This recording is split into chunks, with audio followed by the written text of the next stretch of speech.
Caríssimos doutores, doutoras, sejam muito bem-vindos a mais uma aula de Direito Processual Penal. Vamos hoje, então, tratar aí do trancamento e encerramento do inquérito, né? Importante dizer que a partir do momento que nós temos que analisar um tema, nós temos, logicamente, que analisar o tema, né, de acordo com a sua etimologia. Então, ou seja, o que nós devemos observar aqui nesta primeira consideração é, de fato, aquilo que significa o termo trancamento. Então, trancamento, aí, de acordo com Plácido e Silva, é o mesmo que encerramento, paralisação, cerramento, fechamento, cessação e invalidação. Entende-se, pois, o ato pelo qual se encerra ou se faz cessar o andamento do processo, ou se dá por concluído o efeito de qualquer diligência ou procedimento judicial. Então, o que nós estamos dizendo aqui sobre o trancamento do inquérito policial seria, na hipótese, né, deste inquérito policial estar ali ferindo o direito fundamental de qualquer indivíduo. Então, né, por meio, né, em razão, melhor dizendo, desse constrangimento, desta coação a qual o inquérito policial submeteria alguém, né, de forma, como eu disse, ilegal, por meio, então, do habeas corpus, né, que não é um recurso, mas é um remédio constitucional, e vem ali previsto no artigo 647 e seguintes do Código de Processo Penal e também da Constituição Federal, nós teríamos aí, então, a hipótese de trancamento do inquérito policial. Lembrando que o inquérito policial ele tem como finalidade apenas, né, a reunião de elementos informativos que serão utilizados, então, para subsidiar uma acusação formal, né, que será oferecida pelo Ministério Público ou pelo querelante, e assim dando início a uma ação penal. Né? O trancamento do inquérito policial é uma hipótese extremamente excepcional. Né? É importante que nós saibamos disso, porque o direito de investigar, o direito de apurar os fatos, seria quase que absoluto. Né? Em extremadas hipóteses, onde se pode aí verificar a coação ou constrangimento ilegal, é onde haveria a possibilidade também do trancamento do inquérito policial. Então, o que nós podemos observar? Que a ilegalidade que traduz aí a coação pode assumir variadas formas e implicar em diferentes constrangimentos para o implicado. Ele pode, nas graves situações, ser preso indevidamente, pode, né, e aqui o que nos interessa nesse momento, ser processado e até investigado arbitrariamente, sem respaldo legal. Então, nessas situações, é que se tem espaço, né, o encerramento anômalo, ou seja, o trancamento do inquérito policial. Por que é um encerramento anômalo? Porque ele não segue a regra, ele é algo totalmente, ali como eu disse, excepcional. O habeas corpus, neste sentido, ele tem a tutela, né, da liberdade individual. E assim, para que nós possamos observar melhor, né, a hipótese de aplicação do habeas corpus, nós temos aí a súmula 693 do STF, que diz: não cabe habeas corpus contra a decisão condenatória, a pena de multa, ou relativa ao processo em curso por infração penal, a que a pena pecuniária seja a única cominada. Mas, né, como eu estou dizendo, o que nós podemos aqui observar é que o raciocínio do enunciado se aplica, e com mais razão, para o inquérito policial, ou seja, mera peça informativa que serve justamente para tentar desvendar a infração penal. Sendo assim, além além de a ilegalidade ser manifesta, ainda deve existir um potencial de risco para a liberdade do indiciado com a tramitação da investigação. Então, esta seria a única hipótese que nós teríamos, né, como consequência aí para o trancamento do inquérito policial. Bom, falamos aí então sobre o trancamento do inquérito. Caso vocês tenham alguma dúvida, nós as esclareceremos na próxima aula. Vamos falar um pouquinho sobre outras formas de investigação. Assim como nós falamos que o inquérito é uma hipótese, uma forma de investigação, né? Não é a única. Por exemplo, nós temos aquilo que diz o parágrafo 4º, o artigo 4º, no seu parágrafo único do Código de Processo Penal. A polícia judiciária será exercida pelas autoridades policiais no território de suas respectivas circunscrições e terá por fim a apuração das infrações penais e da sua autoria. Parágrafo único. A competência definida neste artigo não excluirá a de autoridades administrativas a quem, por lei, seja cometida a mesma função. Então, ele já nos dá a hipótese aqui no parágrafo único de que existem outras formas de investigação. E quais são elas? Primeiro, a CPI, né? A Comissão Parlamentar de Inquérito segue no seu rito, né? Segue na sua plenitude os preceitos também do direito processual penal. Olha aí o que diz, então, né, o artigo 58, parágrafo 3º da Constituição Federal, que trata aí das CPIs, das comissões parlamentares de inquérito, que são conduzidas pelo Poder Legislativo, seja na esfera municipal, estadual ou até mesmo federal. Então, o artigo 58 diz que o Congresso Nacional e suas casas terão comissões permanentes e temporárias, constituídas na forma e com atribuições previstas no respectivo regimento ou no ato de que resultar sua criação. Parágrafo 3º. As comissões parlamentares de inquérito, que terão poderes de investigação próprios das autoridades judiciais, além de outros previstos nos regimentos das respectivas casas, serão criadas pela Câmara dos Deputados e pelo Senado Federal, em conjunto ou separadamente, mediante requerimento de 1/3 de seus membros para apuração de fato determinado e por prazo certo, sendo suas conclusões, se for o caso, encaminhadas ao Ministério Público, para que promova a responsabilidade civil ou criminal dos infratores. Lembrando aqui que nós estamos aí diante de uma CPI extremamente importante para apurar a atuação tanto do governo federal quanto dos estados e municípios no combate ao Covid-19. Então, é uma CPI extremamente importante, é uma CPI, né, que tem aí, logicamente, uma função de apurar eventuais desvios, irregularidades ou omissões no combate à Covid-19. Nós temos ainda aqui o inquérito civil, é uma outra forma de investigação. O inquérito civil, né, ele está ali disposto dentre as funções institucionais do Ministério Público. Então, ele vem previsto no artigo 129, inciso 3º da Constituição Federal, e diz: são funções institucionais do Ministério Público, existe promover o inquérito civil e a ação civil pública para a proteção do patrimônio público e social, do meio ambiente e de outros interesses difusos e coletivos. Então, ou seja, o inquérito civil, ele é aí conduzido, ele está disposto dentre as funções institucionais do Ministério Público, né? Então, ou seja, este procedimento, ele tem finalidade de proceder à instauração da ação civil pública. Então, ele é a investigação para trazer ali subsídios à ação civil pública, que é de responsabilidade, logicamente, aí dos administradores públicos, provendo os elementos de informação necessários para a sua deflagração. Né? Todavia, embora não constitua o procedimento de investigação criminal, segundo a doutrina, os dados obtidos durante as diligências que evidenciem práticas criminosas podem ser utilizados pelo titular da ação penal também. Então, esse é um outro pressuposto, essa é uma outra hipótese aí de inquérito civil. Vamos falar também do inquérito policial militar, né?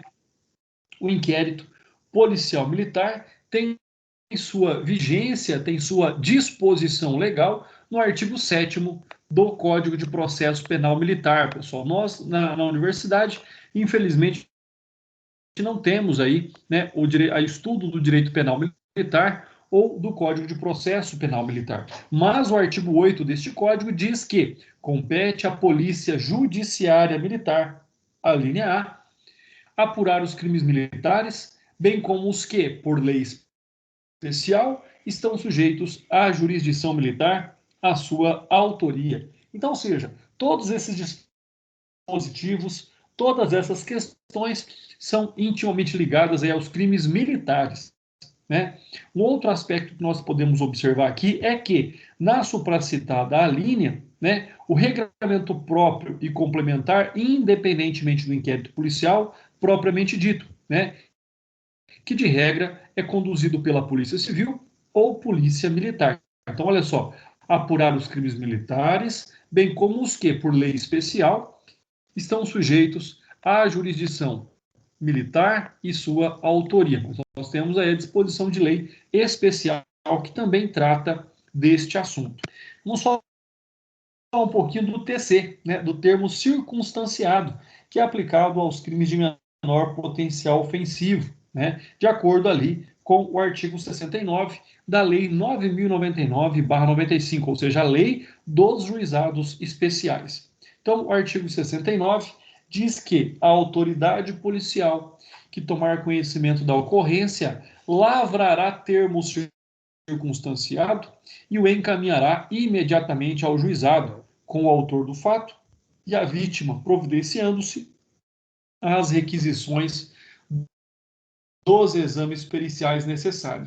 Então é importante dizer aqui que o termo circunstanciado, de fato, substitui o inquérito policial em procedimentos, né, dos quais eles sejam apurados as infrações de menor potencial ofensivo, né? Olha aí, infrações de menor potencial ofensivo. Então, quando vocês virem essa sigla IMPO, trata-se dos crimes praticados, né, sob e conforme a competência do juizado especial criminal, conforme dispõe o artigo 60 da Lei 9.099/95. Então, este termo circunstanciado, que de fato substitui aí o inquérito policial, tem como finalidade também a sua agilidade, né, a sua simplicidade, a sua celeridade e a sua informalidade. O termo circunstanciado constitui um ato significativo menos complexo e mais pragmático do que os inquéritos comuns. Então, essa é uma outra característica. Mais uma vez, o termo circunstanciado constitui um ato significativamente menos complexo e mais pragmático do que os inquéritos comuns. Bom, pessoal, passamos agora para as investigações pelo Ministério Público, tá? Então, olha só, a possibilidade ainda do Ministério Público conduzir investigações chamado procedimentos de investigação criminal.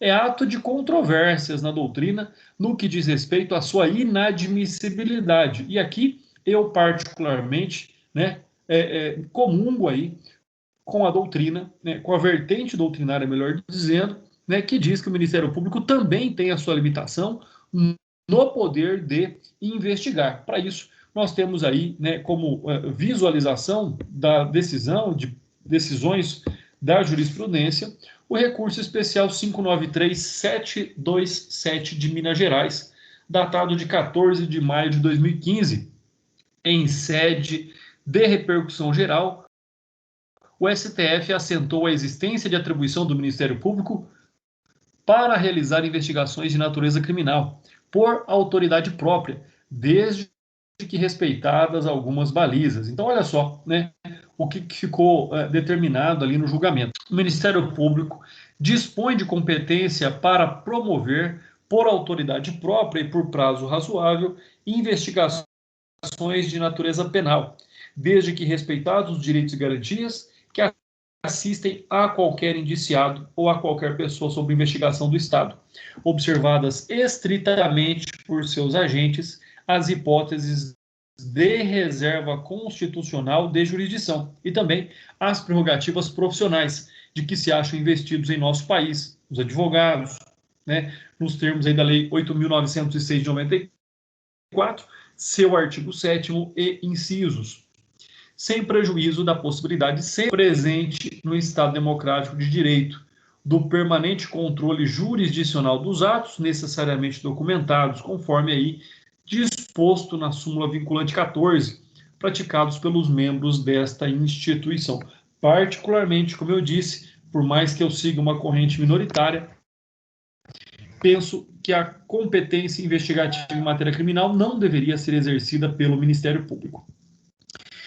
O que é que nós temos aí, então, como requisitos já sedimentados para a validade das investigações criminais promovidas pelo Ministério Público? Primeiro, razoabilidade do prazo das investigações, respeito aos direitos e garantias constitucionais dos investigados, observância às hipóteses de reserva legal de jurisdição, como, por exemplo, busca domiciliar, interceptação telefônica, dentre outros, formalização e documentação dos atos praticados, respeito às prerrogativas profissionais dos advogados, né, bem como aquilo que dispõe a súmula vinculante 14, ou seja, acesso às diligências findas e encartadas, e permanente controle jurisdicional dos atos. Então, esta é uma hipótese em que admite-se, como foi admitido aí pelo STF em decisão de repercussão geral, de que teria o Ministério Público aí competência para investigação também em matéria criminal. Né? Investigação contra magistrados e membros do Ministério Público. Observem aí essas questões, né, intimamente aqui relacionadas, ou seja, né, fatos que são extremamente importantes, fatos que levam em consideração questões, né, que dizem respeito aí a essas investigações. Então, são fatos, são hipóteses das quais nós devemos aí observar esses fatos, né? São questões que nós devemos observar quanto à análise desses critérios, ou seja, investigação contra magistrados e membros do Ministério Público. Pessoal, de acordo com a legislação que trata deste tema, né, em caso aí de verifique indícios ou prática de crimes por magistrados, a investigação e a elucidação ficará a cargo do tribunal ou órgão especial competente, ou seja, porque os magistrados têm foro privilegiado. Então, de acordo com a Lei Orgânica da Magistratura Nacional, a LOMAN, né, diz ali no seu parágrafo único, né, a Lei Complementar 35 de 79, lá no seu artigo 33, diz que quando no curso da investigação houver indícios da prática de crimes por parte do magistrado, a autoridade policial civil ou militar remeterá os respectivos autos ao tribunal ou órgão especial competente para o julgamento, a fim de que prossiga na investigação. Então, quando observa-se a presença de magistrados, a prerrogativa de função e de investigação da polícia judiciária deve imediatamente ser cessada e os autos da investigação encaminhados ao tribunal. Né? Nós temos ainda aqui como análise o fato de que,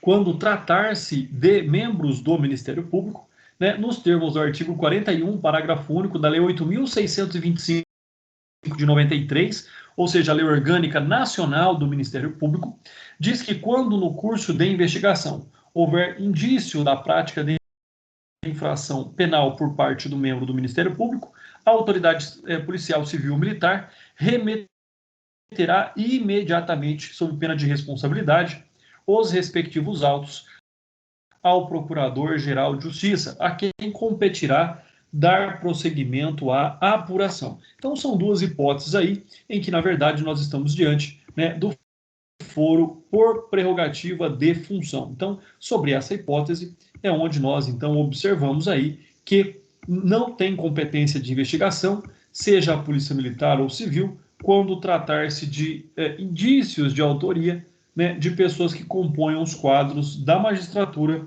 ou do Ministério Público, pessoal. Inquérito judicial. Trata-se esse inquérito, né, também chamado de falimentar, de procedimento presidido pelo próprio juiz de direito para apuração de crimes falimentares, outrora previsto no Decreto-Lei 7.661 de 45. Né? Agora, nós temos que observar que esta espécie de inquérito, né, mesmo que vocês possam aí encontrá-lo ainda na doutrina, não mais subsiste no ordenamento jurídico brasileiro. Por quê? Olha só aí o que diz a doutrina do Fernando Capês. Com efeito, com o advento da atual lei de falências, a lei 11.101 de 2005, qual revogou, então, o decreto 7.661 de 45, não há mais que se falar em investigações presididas por juiz de direito nos crimes falimentares, já que o mencionado diploma legal aboliu o inquérito judicial, que compunha o procedimento bifásico da antiga lei de falências, fase do inquérito judicial e fase processual. Então, inquérito judicial não mais subsiste no nosso ordenamento jurídico brasileiro.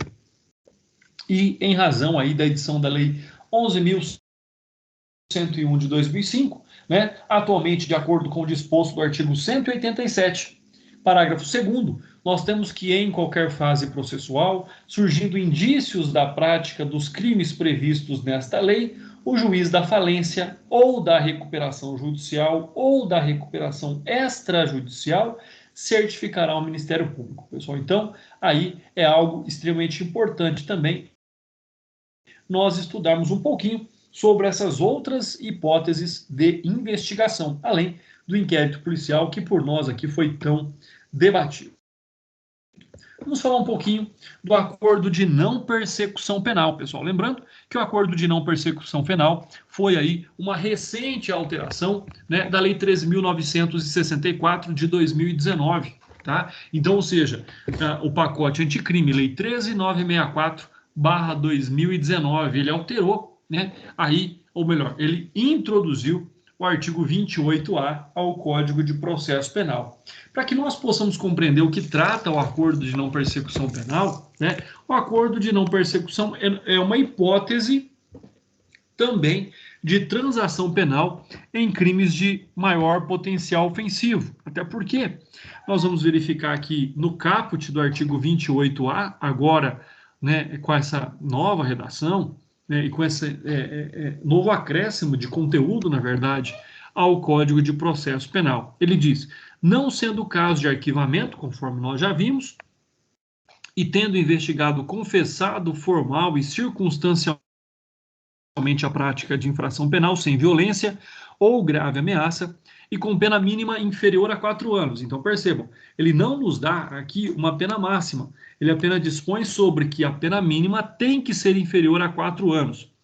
O Ministério Público poderá propor acordo de não persecução penal, desde que necessário e suficiente para reprovação e prevenção do crime, né, mediante as seguintes condições ajustadas, cumulativa e alternativamente. Então, ou seja, o acordo de não persecução penal, ele é uma hipótese, ele é uma espécie de transação penal, conforme nós observamos aí no novo, né, disposto aí no Código de Processo Penal. Então, a partir do momento que nós observamos aí as alterações trazidas pelo pacote anticrime, mais uma vez, lei 13.964/2019. Então, de acordo com a lei 13.964/2019, que é o pacote anticrime, né, ela introduziu muitas disposições aí ao Código de Processo Penal e a legislações esparsas, dentre elas o acordo de não persecução penal. Lembrando que o acordo de não persecução penal, em simples palavras, é uma transação penal para crimes de qualquer natureza, né? Por que ele fala em pena mínima inferior a 4 anos? Né? Para demonstrar que pode ser qualquer tipo de crime. Tanto é que ele não nos dá um limite máximo de pena. Ele vai, logicamente, dispor sobre algumas condições, de que esse crime não tenha sido praticado com violência, grave ameaça, dentre outros requisitos objetivos. O que é que impede, então, né, que seja aplicado o Acordo de Não Persecução Penal, o ANPP? Né? O que é que impede? Impede essas hipóteses. Primeiro, né, se for cabível transação penal de competência do Juizado Especial Criminal nos termos da lei. Então, se couber aqui, se for um rito, um procedimento do Juizado Especial, não caberá acordo de não persecução penal. Somente será quando for excluído desta possibilidade, né? Então, ou seja, em se tratando de acordos despenalizadores, a transação é por lei preferível. Implicitamente, né, a lei está admitindo um escalonamento entre elas. Então, primeiro, para os crimes de menor potencial ofensivo à transação. Depois nós temos o acordo de não persecução penal e ainda a suspensão condicional do processo, né? Aqui, dentre as causas ainda impeditivas do acordo de não persecução penal, nós temos lá o inciso 2 do parágrafo 2º do artigo 28A, que diz: se o investigado for reincidente ou se houver elementos probatórios que indiquem conduta criminal habitual, reiterada ou profissional, exceto se insignificantes as infrações penais pretéritas. Então, seja, né, de acordo com aquilo que vocês já estudaram em direito penal, seja a reincidência, né, em que ela pode ser ascendente ou descendente, aqui, né, quando ele diz, exceto se insignificantes as infrações pretéritas. Então, se ele é um reincidente contumaz, mas ele é sempre reincidente em crimes de menor potencial ofensivo, sem violência ou grave ameaça, ainda assim poderá ele ser beneficiado com o acordo de não persecução penal. Né? A reincidência de que trata aqui, né, é a mesma descrita ali no Código Penal, nos artigos 63 e 64, de maneira que a segunda parte do dispositivo é que demanda um pouco mais de atenção, conforme eu já expliquei para vocês. Então, olha só, caberia a NPP para quem já responde processo em curso ou já é ou foi investigado em inquérito policial? Sim, até porque ali fala em reincidência, e reincidência somente subsiste quando ocorre o trânsito em julgado. Tá? Um outro aspecto que nós devemos aqui observar é que o fato de ser investigado, o fato de ter um inquérito em andamento, né, não torna o indivíduo culpado, e dele não é retirada a presunção de inocência, conforme disposto no texto constitucional. O que a lei vedou, de fato, aqui, foi o ANPP para reincidentes, ou seja, aqueles que têm condenações definitivas e que não sejam, logicamente, né, e o melhor, e que não sejam ali crimes insignificantes. Nós temos ainda a hipótese aqui da suspensão condicional do processo. Repare, a opção legislativa foi outra, bem mais restritiva, ou seja, o artigo 89 da Lei 9.099/95 proíbe o SUS processual, o SURSIS processual, para quem esteja sendo processado. Então lá nós temos uma outra hipótese de acordo com aquilo que nós estamos aqui estudando agora. Um outro detalhe que nós temos que observar é aquilo que eu já disse para vocês, ou seja, exceto ser insignificantes as infrações penais pretéritas. Então, este é um fato. O que é de fato insignificante? O que nós já falamos. É insignificante aquele delito, aquele crime que é considerado como um delito de menor potencial ofensivo. Bom, outra hipótese impeditiva, ter sido agente beneficiado nos 5 anos anteriores ao cometimento da infração, em acordo de não persecução penal, transação penal ou suspensão condicional do processo. Então, isso é extremamente importante. E aqui eu faço uma ressalva. Normalmente, nós pensamos no período para a concessão de um novo benefício despenalizante, o trânsito em julgado, a extinção da punibilidade do agente, né, ou das condições impostas em acordos anteriormente oferecidos. Aqui ele vem inovar. Ele deixa claro aqui 5 anos anteriores ao cometimento da infração e não 5 anos após a extinção da punibilidade. Então, aqui, mesmo que não tenha ocorrido, por exemplo, a extinção da punibilidade, né, em alguma hipótese excepcional, porque 5 anos seria um prazo extremamente longo, ainda assim poderia o agente ser beneficiado novamente, né, caso, logicamente, ele não tenha cometido nenhum outro crime, não tenha aí perdido a sua qualidade de réu primário, né, então ele poderia ser beneficiado novamente. É o que diz aí, então, o inciso 3º, também do parágrafo 2º, do artigo 28A do Código de Processo Penal. Por fim, nós temos aí, né, o inciso 4º, que diz: nos crimes praticados no âmbito de violência doméstica ou familiar, ou praticados contra mulher por razões de condição do sexo feminino em favor do agressor. Primeiro, agressor, nós temos que usar ele aqui de uma interpretação bastante ampla, até porque pode ser uma agressora, né? A lei não inibe que a autora da agressão aqui coibida pela Lei Maria da Penha seja uma mulher, então pode ser uma agressora, tá? Uma outra hipótese que nós vamos observando é que, né, a própria legislação, se você pegar a Lei Maria da Penha, ela já tem essa vedação, né? Ela já não permite a transação penal. Se não permite a transação penal, automaticamente também não iria aí permitir o acordo de não persecução penal, também sobre a mesma esfera de proteção da Lei 11.340 de 2006. Então, ela mesmo já veda essa hipótese, né? Então, aqui, ó, só para a gente, um outro detalhe que eu ia falar, condição de sexo feminino, pessoal, não é condição de sexo, na verdade é pessoa do gênero feminino, até porque nós temos que observar aí a interpretação extensiva da lei também para proteger pessoas que não sejam do sexo biológico feminino, mas possuam a concepção, né, possuam aí o gênero feminino. Então, as pessoas do gênero feminino também são protegidas nos termos da Lei Maria da Penha, né? A Lei Maria da Penha não trata única e exclusivamente de pessoas de origem biológica feminina, mas de pessoas do gênero feminino. Então, essa é uma outra concepção, né? No âmbito aí da violência doméstica e familiar, a vítima aqui não precisa ser necessariamente mulher. Basta que o crime ocorra no âmbito da unidade doméstica, no âmbito da família ou de qualquer relação íntima de afeto, que é o que eu acabei aí de explicar para vocês.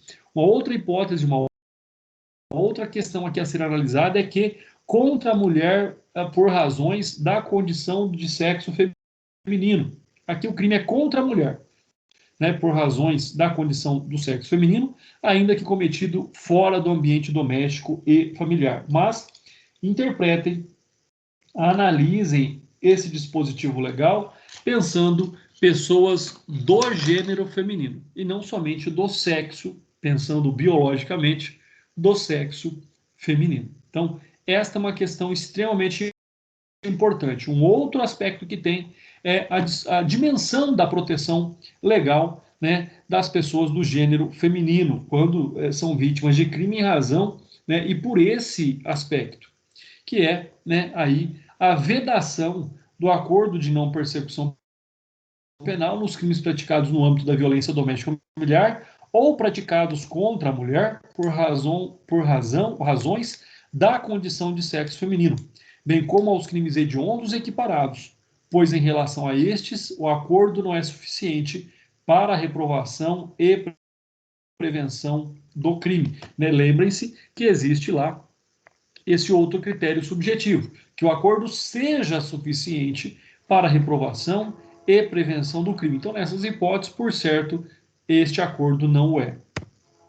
Quais são as condições, né, que nós podemos aplicar aí na hipótese de concessão do ANPP? Então, não havendo essas hipóteses impeditivas, pode ser firmado o acordo de não persecução penal. E quais são, então, as condições que podem ser impostas aí ao acusado ou à acusada, né?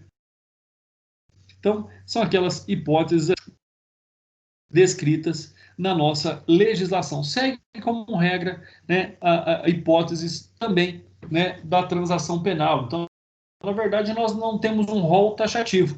Nós temos hipóteses que se adequam melhor ali às questões, né? Essas medidas despenalizadoras em causa qualificam-se normas penais benéficas. Então, nós temos, por exemplo, proibição de frequentar determinados lugares, né, prestação de serviço, prestação pecuniária, tudo aquilo que a legislação já trata sobre o assunto, tá?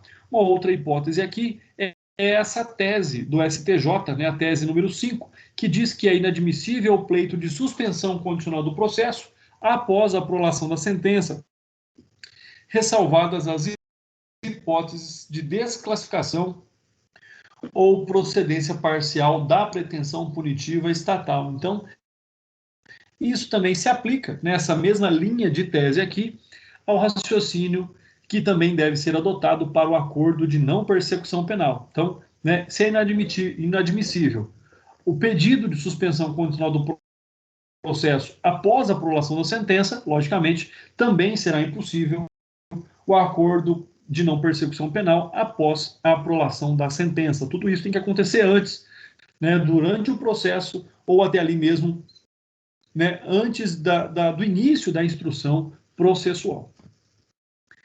Homologação e controle, lembrando aí, né, que o acordo de não persecução penal, ele é tratado, ele é redigido, ele é acordado entre o Ministério Público, acusado e o defensor do acusado, mas, né, verificadas as condições de legalidade, deverá o juiz homologar o acordo de não persecução penal. Então, seja, feito o acordo, né, firmado o acordo entre Ministério Público e partes, no caso, investigado e seu defensor, né, será encaminhado esse acordo ao magistrado e o juiz de direito, então, designará uma audiência a fim de que fiquem específicas ali as condições impostas e ele verifique a legalidade, a voluntariedade do firmamento do presente acordo. E se assim, então, estiverem presentes os requisitos, o juiz homologa o acordo de não persecução penal. Lembrando que se não estiverem presentes os requisitos,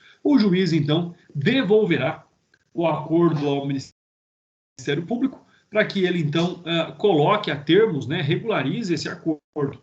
E ainda assim, se não for a hipótese de acordo de persecução penal, o juiz entenda que não caiba acordo de persecução penal aquela hipótese, o juiz pode simplesmente recusar a homologação, né? E aí, então, o Ministério Público poderá ou pedir o arquivamento, né, apresentar a denúncia, de acordo aí até com o parágrafo 5º, 7º e 8º, conforme nós estamos analisando. Pessoal, esse é um tema que deverá gerar aí bastante controvérsia. Por quê? Porque nós vimos lá no caput que o artigo 28 ele exige a confissão formal e circunstanciada do crime, né? Imagina, então, a hipótese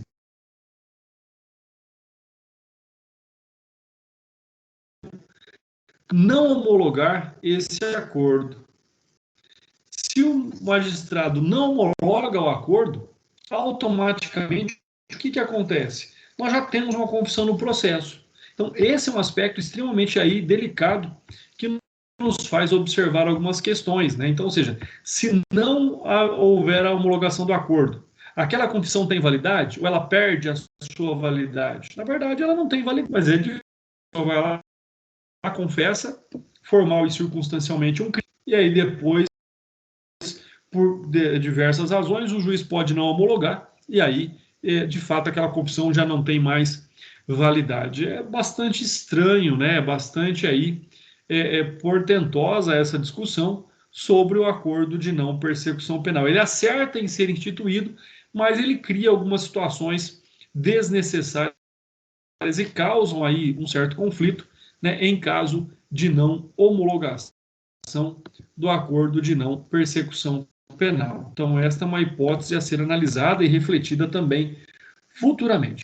Então, o que nós temos aí? Que a análise do acordo de não persecução penal pelo juiz pode se dar em duas frentes, ou por razões diferenciadas. Primeiro, em relação às condições dispostas, né? Essa é uma condição.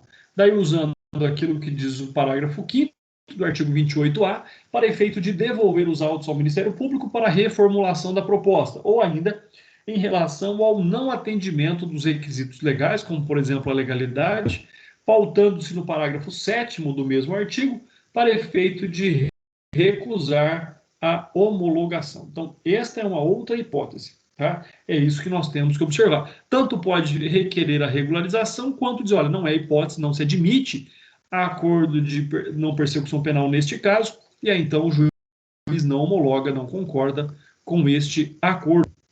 Não concordando com a recusa do juiz, existe o meio de impugnação previsto na lei para o Ministério Público, né, que seria então o recurso em sentido estrito. O juiz não homologando, o Ministério Público recorrerá dessa decisão, né? E olha só o que diz aí o parágrafo 14 do artigo 28A do Código de Processo Penal, pessoal.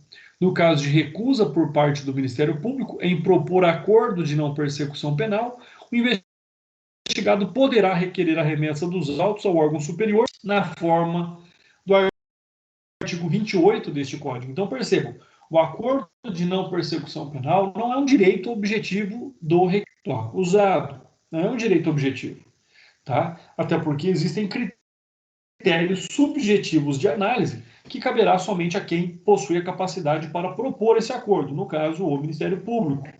Mas entendendo o investigado, o acusado, de que ele preenche todos os requisitos, e ainda assim o Ministério Público não oferecendo o acordo de não persecução penal, poderá, né, o investigado aí encaminhar, né, requerer a reversa, melhor dizendo, dos autos ao órgão superior, ou seja, né, ao Procurador-Geral de Justiça, para que este avalie, para que este verifique, né, se poderá ou não ali haver o oferecimento do acordo de não persecução penal. A de implemento e competência, pessoal, ainda aqui para nós caminharmos para a síntese, né, do acordo de não persecução penal. Importante dizer ainda que o início da execução deste acordo ocorre após a homologação. Então, ele vai gerar o quê, na verdade? Ele gera um título executivo, né, a ser executado pelo Ministério Público. E aí, o Ministério Público, né, com o foro funcional competente, deverá propor a execução do acordo de não persecução penal perante o juízo das execuções penais. Então, quem é competente para executar o acordo de não persecução penal é o juízo das execuções penais. Né? Lembrando ainda que o parágrafo 9º do artigo 28A dispõe que a vítima será intimada da homologação do acordo de não persecução penal e de seu descumprimento. Um outro fato que nos traz aqui hipóteses de análise é quando ocorre de fato aí o cumprimento integral das condições que foram propostas no acordo de não persecução penal. E aí, de acordo com o parágrafo 13 do artigo 28A, diz que, né, cumprido integralmente o acordo de não persecução penal, o juízo competente decretará a extinção de punibilidade. Do outro norte, né, caso aqui descumpridas as condições, caberia a rescisão do acordo de não persecução penal com o oferecimento da denúncia. Então, se for cumprido, extinta a punibilidade. Se não for cumprido, né, revoga-se aí, rescinde-se este acordo e caberá ao Ministério Público a apresentação, né, o oferecimento de denúncia. O parágrafo 10º do artigo 28 é bastante ilustrativo nesse sentido. Descumpridas quaisquer das condições estipuladas no acordo de não persecução penal, o Ministério Público deverá comunicar ao juízo para fins da sua rescisão e posterior oferecimento de denúncia, pessoal. E aí nós temos uma tabela comparativa para que vocês não confundam transação penal nos termos do artigo 76 da Lei 9.099/95, com suspensão condicional do processo prevista no artigo 89 também da Lei 9.099/95. Então, transação penal, artigo 76, 76 da Lei 9.099/95. Suspensão condicional do processo, nos termos do artigo 89 da Lei 9.099/95. E acordo de não persecução penal, previsto no artigo 28A, né, do Código de Processo Penal, né, incorporado aí, né, incluído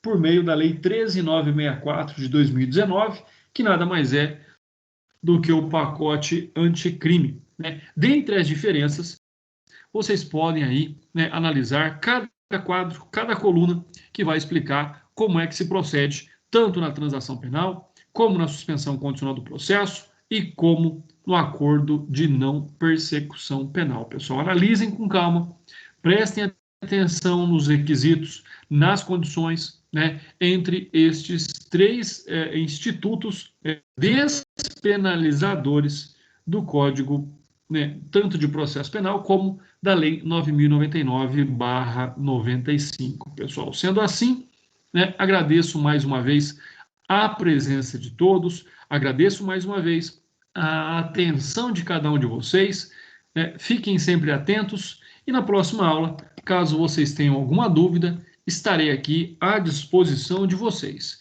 Fiquem com Deus, um forte abraço e até mais.